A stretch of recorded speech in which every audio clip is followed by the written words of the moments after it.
What if I told you that everything you picture when you think of ancient China, emperors on thrones, armies on horseback, scholars seated at lacquered desks, is missing the one element that made all of it possible? For more than 2,000 years, the real backbone of Chinese civilization was not a road, not a wall, and not a palace. It was water. The rivers and canals of China moved goods, people, armies, grain, and ideas across distances that would have taken months to cover on foot. And at the center of all that movement was a passenger experience that almost no one today knows anything about. River travel in ancient China was not a peaceful, scenic journey. It was an exercise in calculated risk, strict social hierarchy, physical discomfort, and extraordinary ingenuity. The boats that carried passengers through China's waterways were among the most technically advanced vessels in the medieval world, and the system organizing their movement was more complex and regulated than anything in Europe at the same period. But what it actually felt like to board one of those vessels, to sleep on its deck, to survive its most dangerous passages, and to understand the rigid social order it reproduced on the water, that is a story that rarely gets told.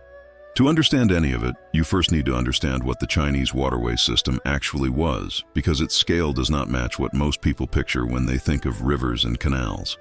China has two dominant river systems flowing from west to east, the Yellow River in the north and the Yangtze River in the south. These two systems alone drain hundreds of thousands of square miles and were the cradle of Chinese civilization. But by the Sui dynasty, which began in 581 CE, the ambition of Chinese hydraulic engineering had already gone far beyond what nature provided. Emperor Yang of the Sui dynasty decided that the political capital in the north and the agricultural wealth of the south needed to be directly connected by water. He mobilized hundreds of thousands of laborers to link existing rivers, lakes, and channel segments into a single continuous waterway running roughly north to south. The result was the Grand Canal, a construction project so vast that it remains the longest artificial waterway ever built. At its peak during the Ming Dynasty, the canal system stretched approximately 1,176 kilometers, connecting Beijing in the north to Hangzhou in the south. To put that in perspective, that is roughly the distance from London to Athens, carved by hand through terrain that rises more than 40 meters between the Yangtze River and the northern plains. The Grand Canal's primary function was the transportation of grain from the fertile agricultural regions of the Yangtze River basin to the capital cities of the north, where armies needed to be fed and imperial courts needed to be maintained. During the Song dynasty, somewhere between 3 and 8 million dan of grain, a dan being roughly 60 kilograms, moved up the canal every year.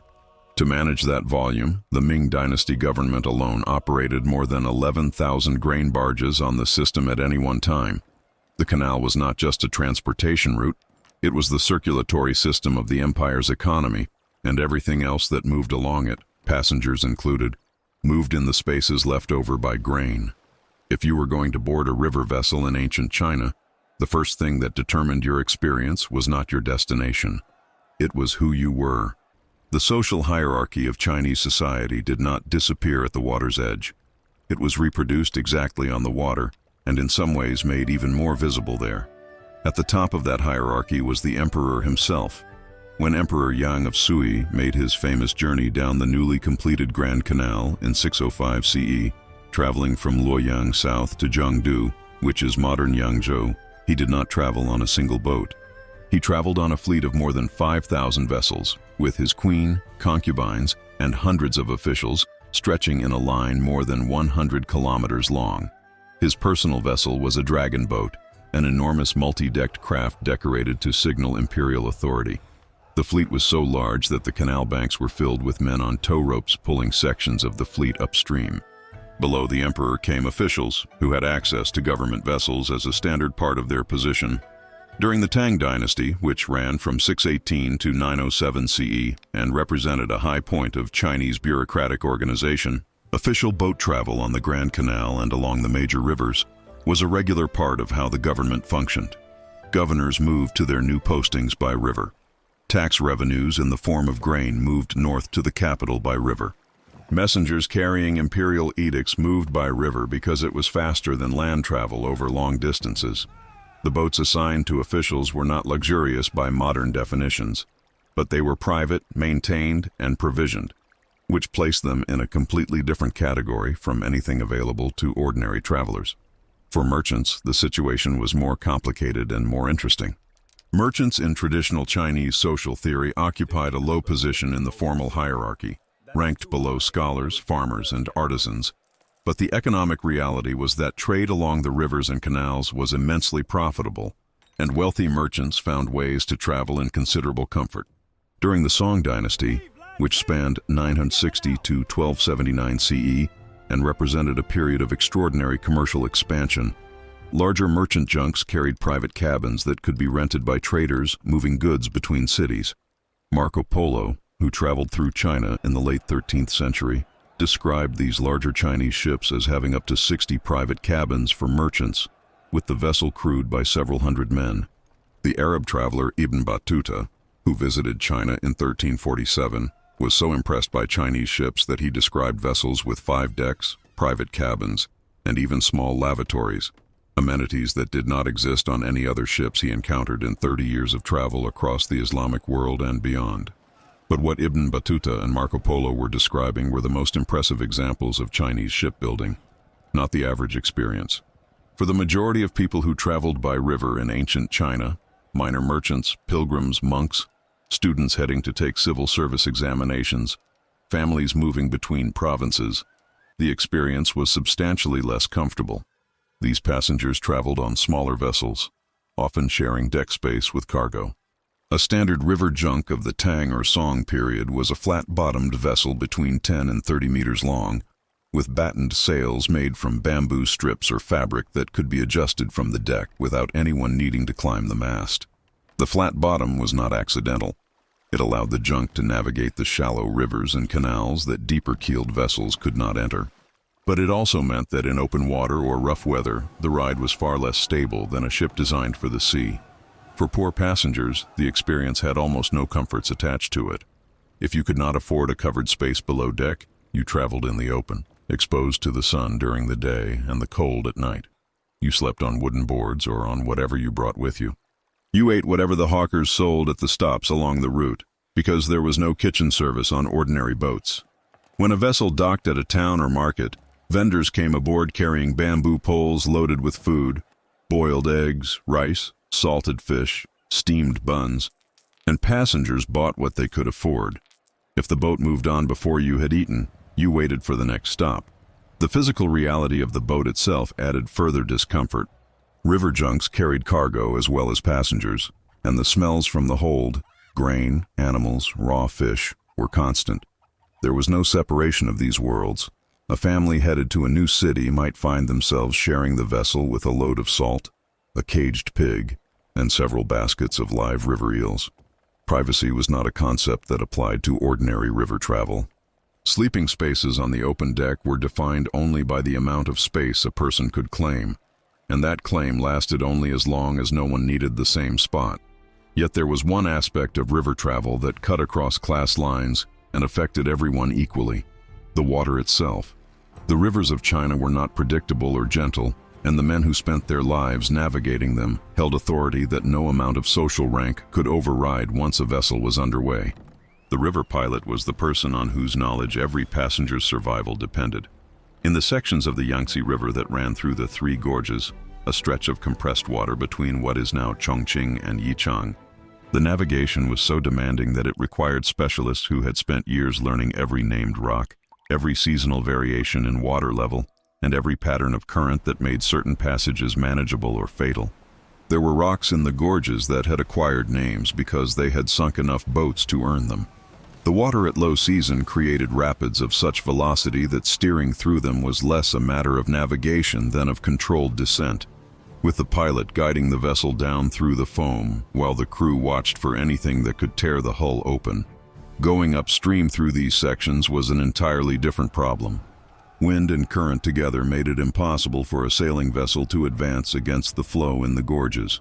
The solution that the Chinese developed and maintained for centuries was a labor system built on human bodies. Teams of men called trackers attached long ropes of braided bamboo to the bow of a vessel and physically hauled it upstream along cliff faces. They walked along narrow paths cut into the rock, some no more than 60 centimeters wide, leaning forward with the rope across their backs, singing coordinated work chants to keep their movements synchronized.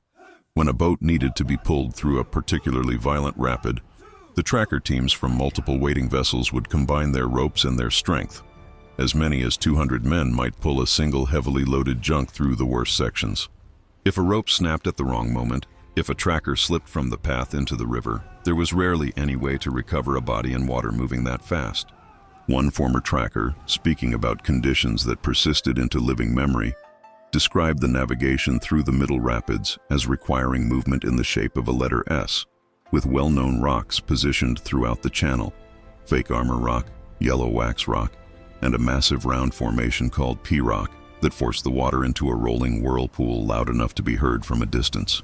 The knowledge of where those rocks sat, how the water behaved around them at different water levels, and how to bring a vessel through without contact was passed from experienced pilots to apprentices over years of observation. It was not written down, it was not formalized. It existed only in the memories of the men who had survived learning it.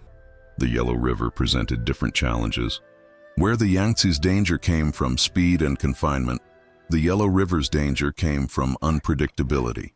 The river carried so much sediment that its bed constantly shifted, raising over time until the river ran above the level of the surrounding plain, held back only by earthen levees that required constant maintenance. When those levees broke, and throughout Chinese history they broke repeatedly, the floods that followed were catastrophic. Communities downstream could be destroyed within hours. Boats caught on the river during a flood faced not just high water, but debris fields carrying everything the flood had consumed. The Yellow River was known as China's sorrow, not as poetry, but as an accurate description of what it regularly did to the people living along it. The technical responses that Chinese shipbuilders developed to manage these conditions were, by the standards of their time, remarkable. One of the most important was the division of a ship's hull into watertight compartments separated by internal bulkheads. By the Song dynasty, this design was standard on Chinese vessels of any significant size. The bulkheads meant that if the hull was breached in one section, water would flood that compartment but not necessarily the others, keeping the vessel afloat long enough for crew and passengers to respond. This design was so effective that when Benjamin Franklin encountered descriptions of it in the 1780s, he publicly urged Western shipbuilders to adopt it, and the British naval architect Samuel Bentham made similar arguments a decade later. Western ships did not routinely incorporate watertight bulkheads until the 19th century. Chinese ships had been using them for more than 800 years. The sails on Chinese river junks were a second area of practical ingenuity. The batten sail, stiffened with horizontal bamboo rods spaced across the surface, could be adjusted to catch wind from multiple directions by rotating on the mast, and it could be reefed in sections if the wind became too strong, without anyone needing to leave the deck. Early versions were made from woven grass treated with tannins to stiffen and waterproof the material, giving the sails a characteristic reddish-brown color that remained even after canvas replaced grass as the primary material. The combination of a flat hull, a stern rudder, lee boards for lateral stability, and batten sails gave a competently crewed river junk a level of maneuverability in confined waterways that impressed every foreign observer who documented Chinese river traffic. The lock system on the Grand Canal was a third engineering achievement that directly shaped the passenger experience. To move a vessel across the 40-meter elevation change between the Yangtze River Basin and the northern plains, water needed to be raised and lowered in controlled stages. The pound lock, a chamber with gates at both ends that could fill or empty to match the water level on either side, was invented in China in 983 CE by the Song dynasty engineer Qiao Weiyue, more than 5 centuries before similar technology appeared in Europe. Without this invention, the upper sections of the Grand Canal would have been unusable for heavy vessels. With it, traffic moved across the elevation in a series of controlled steps, and the lock stations themselves became commercial hubs where passengers could disembark, find food, seek shelter for the night, or board a different vessel headed in a different direction. Those stops along the route were as important to the travel experience as the journey between them. The Grand Canal, as it passed through cities like Hangzhou, Suzhou, and Yangzhou, ran through some of the most commercially active urban environments in the medieval world. By the middle of the Tang dynasty, Hangzhou had more than 30,000 shops, and the boats mooring in the canal reportedly stretched for more than 10 kilometers. What a passenger on a river junk saw passing through a major city was not countryside or wilderness. It was a dense, continuous commercial landscape. Warehouses stacked with goods, dock workers unloading barges, food vendors competing for the attention of arriving passengers, inns advertising prices from signs hung above the water, and other boats of every size and purpose moving in both directions through the same confined channel. The Song Dynasty painting known in English as Along the River. During the Qingming Festival, a long horizontal scroll attributed to Zheng Zeduan captures something of this reality. It shows the area around the capital of Bianjing in extraordinary detail, including the river traffic that defined the city's economic life. The scroll depicts vessels of different sizes carrying different types of cargo, dock workers using ramps to load and unload, and crowds of people engaged in every form of commerce the riverfront generated. Historical records from the same period describe wealthy merchants buying rice cheaply in the Yangtze Basin and selling it at much higher prices in the capital. A speculative trade made possible only by the reliable movement that the water system provided. The daily rhythm of life aboard a vessel on a long journey followed the logic of the river rather than any social convention. Departures depended on tides in tidal sections, on the direction and strength of wind, and on the water level, which varied by season in ways that could close certain passages entirely. During the summer rainy season, water levels rose and currents strengthened, making some sections of river more dangerous, but making others that were impassable in dry months suddenly navigable. A journey that took 10 days downstream under favorable conditions might take a month or more going upstream, or might need to pause for days at a way station if the river rose too fast or the wind died completely. Boat schedules in ancient China were not fixed in the way that modern transportation operates. The river set the terms, and travelers worked within them. At night, most vessels anchored at a recognized stopping point. Navigating through unfamiliar sections of river in darkness, without lights strong enough to reveal the rocks and shallows that could destroy a hull, was a risk that experienced captains did not take unless circumstances left no alternative. The hours after dark were typically spent at anchor, with the crew keeping watches for changes in weather or water level, and tending whatever fires were needed for cooking and warmth. The pilots and experienced boatmen on the Yangtze gorges were said to read the sound of the water itself, the different tones that running water makes over different types of riverbed, as a form of navigation. A sound that changed character was a warning, and experienced men recognized the change before they could see what caused it. The river also functioned as something beyond a transportation route.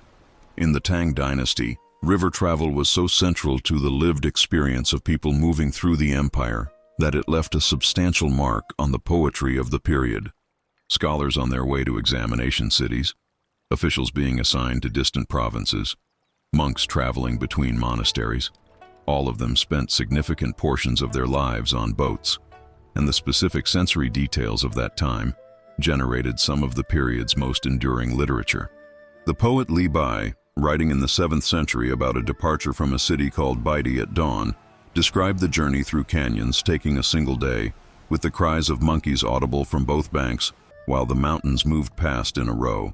What made that poem recognizable to its readers was not that they had seen the same place, but that they had experienced the same specific quality of river travel, the sensation of being carried quickly through landscape that seemed to move while you remained still, the sounds of the natural world replacing the sounds of the city you had left.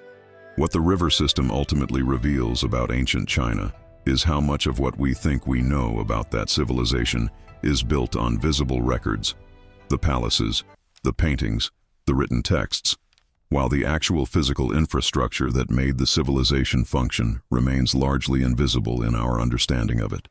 The millions of people who moved by water across 2,000 years of Chinese history, the grain barge workers who spent entire careers on the canals without ever returning to their home villages, the river pilots who knew the three gorges by the sound of specific rocks and specific currents, the tracker teams who hauled laden vessels upstream with their own bodies, the merchants who built fortunes by moving goods between regions that water connected, left far fewer traces than the emperors and poets who rode the same waterways in very different conditions.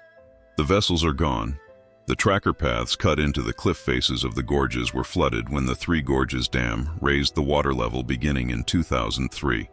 The grain barges that once moved millions of tons of food from south to north along the Grand Canal were replaced by rail transport in the 20th century.